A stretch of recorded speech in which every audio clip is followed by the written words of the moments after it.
y nos ayuden a los que estamos frente a un equipo de sonografía revisando un embarazo, donde el punto de partida número 1 es conocer una fecha de última menstruación. Porque solo así podemos entonces ir interpretando las posibilidades de diagnósticos de complicación del crecimiento fetal. La restricción de crecimiento, el feto grande para edad gestacional, etcétera, etcétera. Y estoy seguro que nosotros hemos tenido estas interrogantes en algún momento en nuestras consultas, de ver que una paciente llega con un embarazo probablemente según su fecha de 35 semanas por FUN, por fecha de última regla, pero la sonografía dice que tiene 32.5. ¿Qué pasa allá? Esa discordancia, ¿a qué se debe?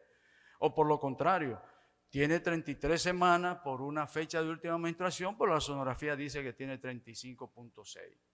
O sea que son interrogantes que entonces nos hacemos y preguntamos, ¿estamos ante una restricción de crecimiento o es que es errada la fecha de última menstruación?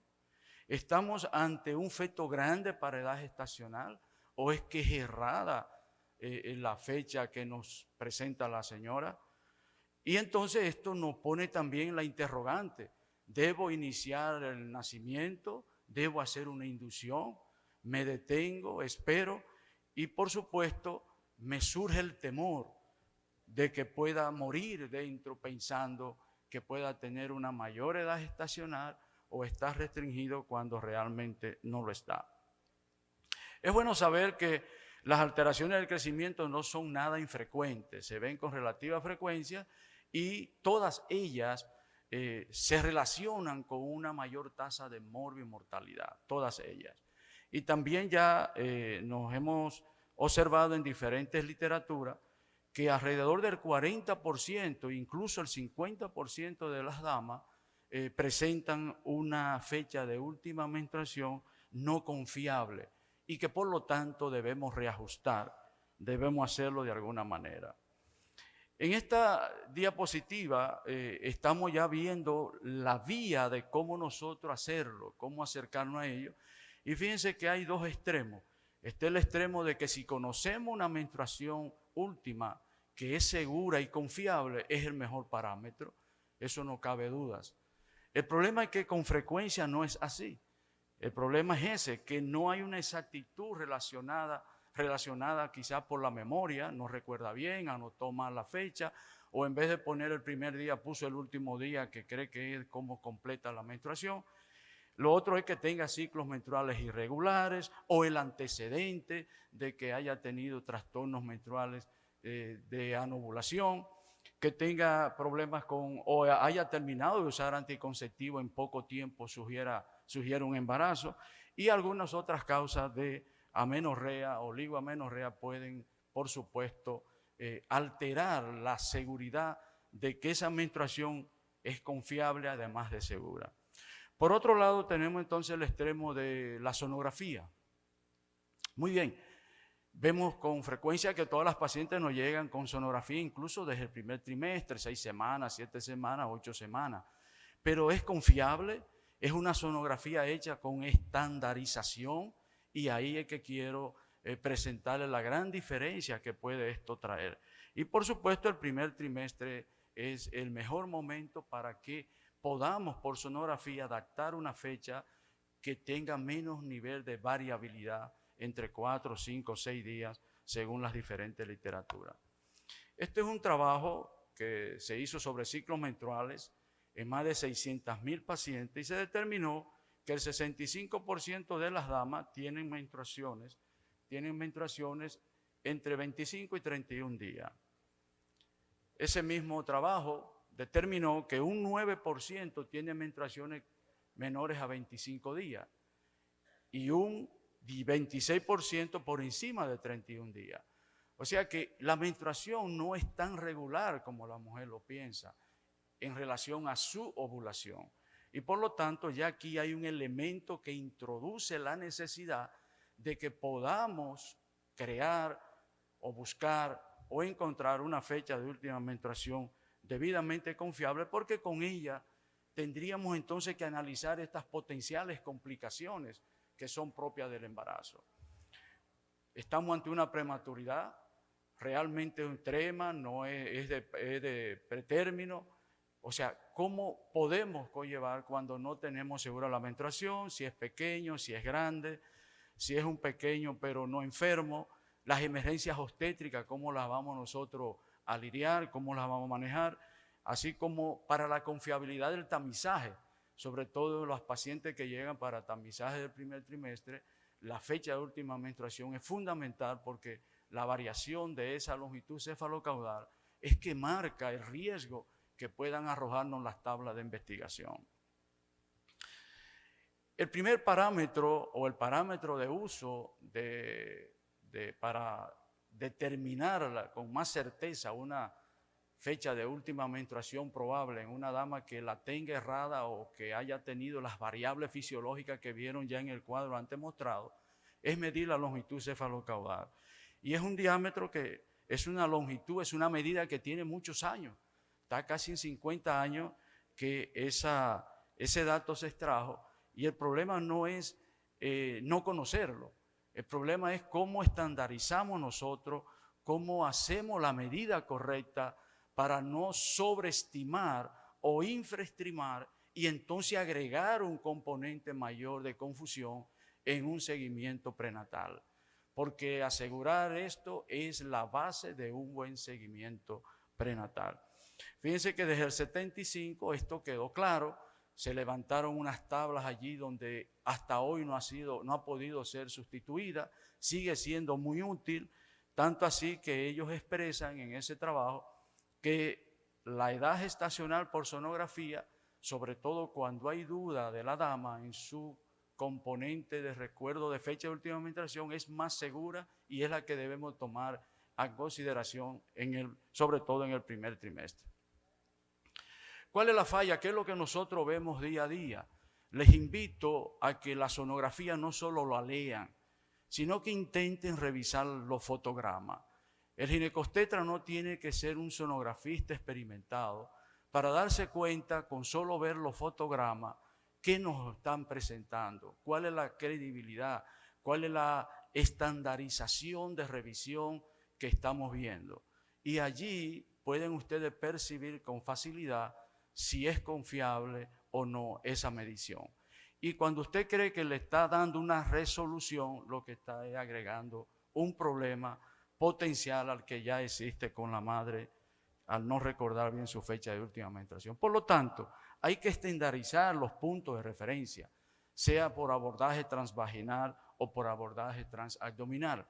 De hecho, el mejor momento para poder relacionar con menos variabilidad una edad gestacional por sonografía con la que potencialmente va a ir desarrollando ese feto y van a nacer, es la sonografía que hacemos entre las 7, 8, 9 semanas. Porque encontramos un feto quieto en una posición, un embrión en una posición siempre neutra, relativamente tranquilo y que podemos ir muy bien a sus extremos y colocar los calíperes y obtener una información exacta.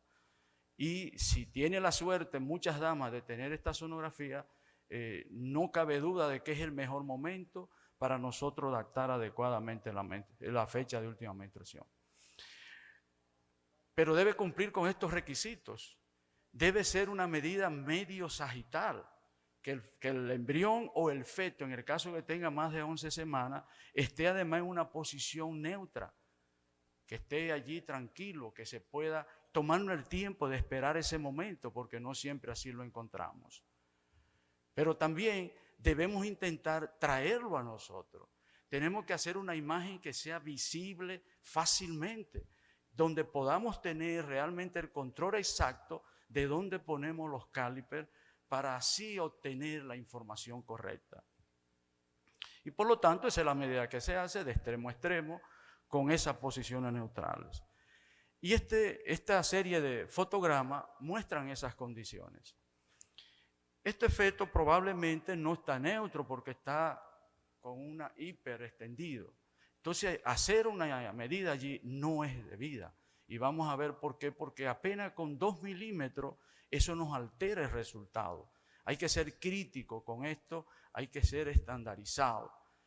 En lo que sigue, pues tenemos aquí un feto que está muy flexionado. Si ustedes se ven, está casi arqueado. Si medimos de acá a acá, que es la medida que se hace para la longitud cefalocaudal, potencialmente vamos a tener una infravaloración de esa edad gestacional que es tan crítica en ese momento. Pero esta que sigue acá, además de que está muy flexionado, pues también está muy profundo, está un poco lejos. Con la vista a veces no alcanzamos bien en el equipo que además brilla, poder tener exactitud de la colocación de esos cálipers.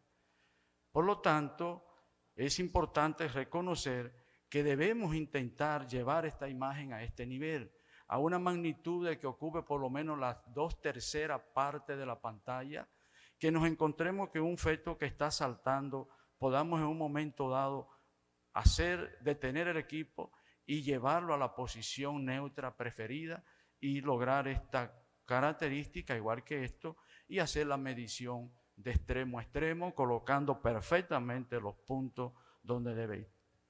Solo así, esa sonografía entonces estandarizada ya es confiable y no introduce un ruido de desinformación que frecuentemente vemos en los fotogramas cuando recibimos los estudios de pacientes que llegan para ser evaluados por alguna otra condición.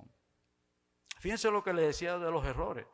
Con apenas 2 milímetros en este momento podríamos estar introduciendo un ruido de consecuencia potencialmente grave para a futuro poder saber la edad gestacional real. ¿Está prolongado, no está prolongado? ¿Es una restricción? ¿Es un feto grande para edad gestacional? Por lo tanto, les invito a que valoren bien esto, que estandaricen bien su equipo, que asuman una imagen adecuada, que se tomen el tiempo del momento para hacerlo, así sea 1, 2, 3, 4, 5 minutos o más, porque eso va a hacer la diferencia y nos va a asegurar un buen control prenatal. Por lo tanto, reitero, debemos llevarlo a una máxima amplitud de zoom, igual que este. La tercera dimensión no es que sea necesaria, pero muchas veces hay embriones que están en posiciones no adecuadas porque están en la frontal o dorso posterior, y con hacer un 3D, una tercera dimensión, puede llevarlo y colocarlo perfectamente a la posición que uno entienda, ideal para hacer esa medición. Ahora, aquí está muy bonita esta foto. ¿Por qué? Porque veo el útero en su conjunto, veo todo.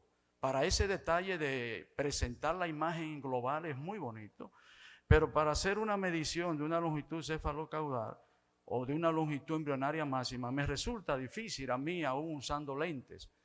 ¿Por qué? Porque hay que colocar ese caliper fácilmente puede estar rodando por encima de esos 2 milímetros o por debajo de esos 2 milímetros.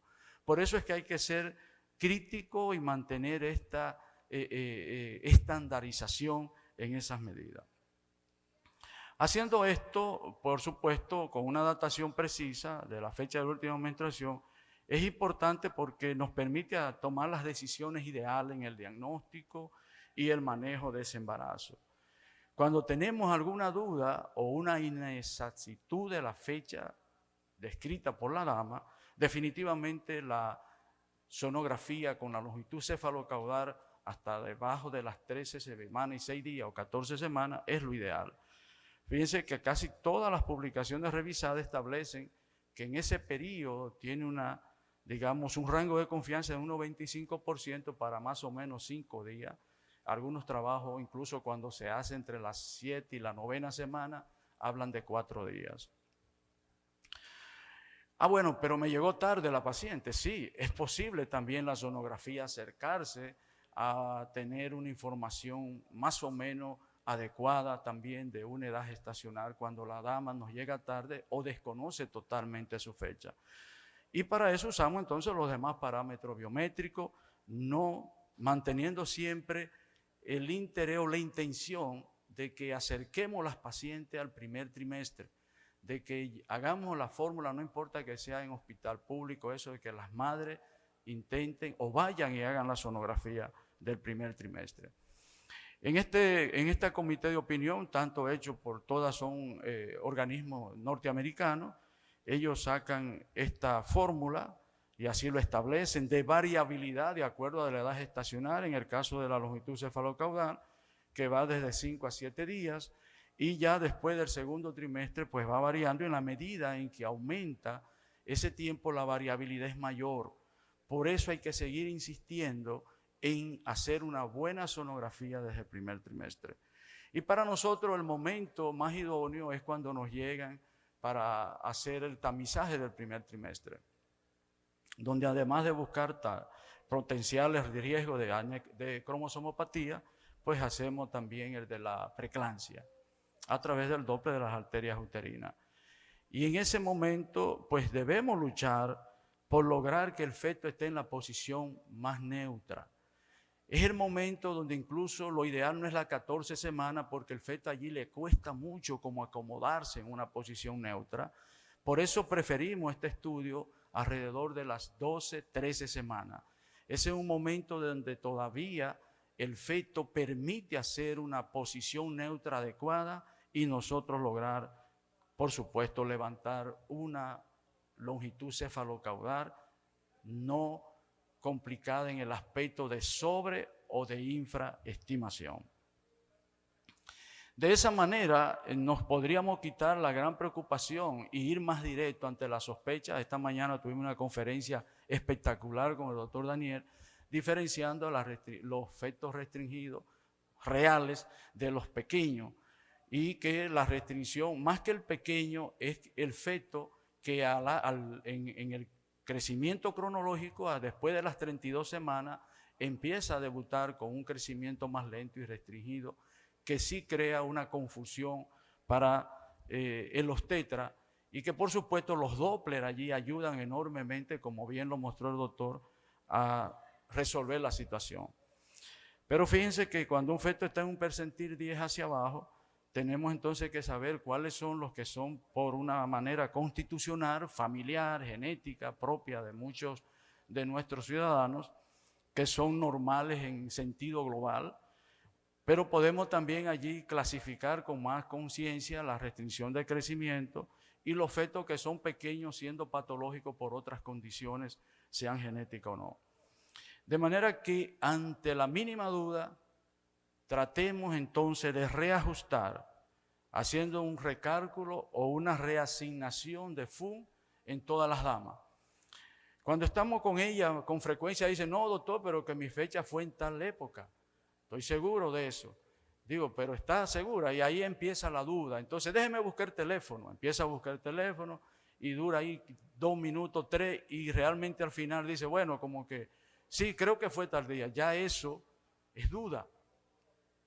Pero además ya vieron que fisiológicamente la menstruación no ocurre con ciclo para ovular cada 14 días, sino que lo hace a los 21 días, a los 18 días, o lo hace a los 9, a los 10 o a los 11 días en un grupo importante, un grupo de alrededor de 40%.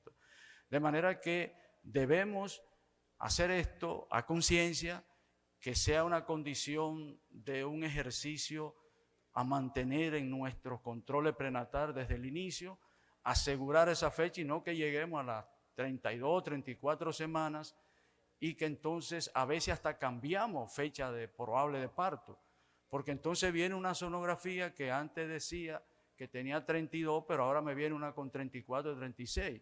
Bueno, lo que está haciendo el ecógrafo es reconociendo el potencial de crecimiento de ese feto. Y está diciendo si ese feto está creciendo bien o no está creciendo bien, si está más por encima del percentil 90-95 o está por debajo del percentil 10. Por eso la importancia de que desde el primer trimestre aclaremos bien el concepto de una datación adecuada de fecha de última menstruación, y estaríamos teniendo menos dudas con estas condiciones. Nuestras consideraciones o conclusiones entonces son: datar correctamente es esencial, porque eso es la base de un buen control prenatal. Importante mantener esto y llevarlo en la práctica día a día. Guiarse de recálculo en el caso de que tengamos fecha de última menstruación no bien confiables, no seguras, es lo ideal hacerlo por sonografía. La datación por ultrasonido es precisa durante el primer trimestre, muy precisa. En el segundo trimestre, claro, también, usando las otras herramientas, sobre todo el diámetro biparietal y la longitud de fémur, ayudan a acercarse un poco a la edad gestacional y datarla. Sin embargo, hay un parámetro que no es de mucho uso ni conocido en nuestro medio, el cual hacemos de forma regular desde hace muchos años, que se llama el diámetro transverso del cerebelo. Han demostrado la mayoría de los estudios que se revisan que es una muy buena herramienta en el caso de que nos llegue la dama después del segundo trimestre o a partir del segundo trimestre, porque no se modifica ni siquiera o muy poco, incluso en restricciones de crecimiento. Por lo tanto, el diámetro transverso cerebeloso para nosotros es una herramienta o es una medición que hacemos de rutina y que entre las 15 a las 25 semanas incluso ese diámetro, esa longitud del transverso del cerebelo se corresponde con la edad gestacional que puede tener la paciente. O sea que sin ver otro parámetro, hago un diámetro transverso cerebeloso que me da 19 milímetros y esa señora potencialmente va a tener 19 semanas. De manera que es muy confiable, lo hacemos de rutina, aunque no es parte del trabajo que publican la mayoría de los autores en relación a la edad gestacional, sino lo más básico o lo más usado de rutina, que es lo cefálico, el abdomen y la longitud de fémur. Por supuesto, teniendo una buena edad gestacional datada del primer trimestre, pues podemos reconocer bien lo que son los riesgos o la presencia de complicación y por lo tanto asegurar entonces el momento y el lugar adecuado para hacer ese desembarazo. Y no olvidar nunca que conformar equipo en respuesta ante posibles complicaciones es fundamental. Debemos trabajar en equipo, comunicarnos, hablarnos entre los que hacemos los estudios, hacemos los seguimientos, el médico base, el médico de cabecera, porque eso asegura definitivamente una mejor resolución de un embarazo. Agradezco entonces por su atención. Eso era lo que quería traerle. Es muy básico aparentemente, pero es muy, muy importante tenerlo en presencia.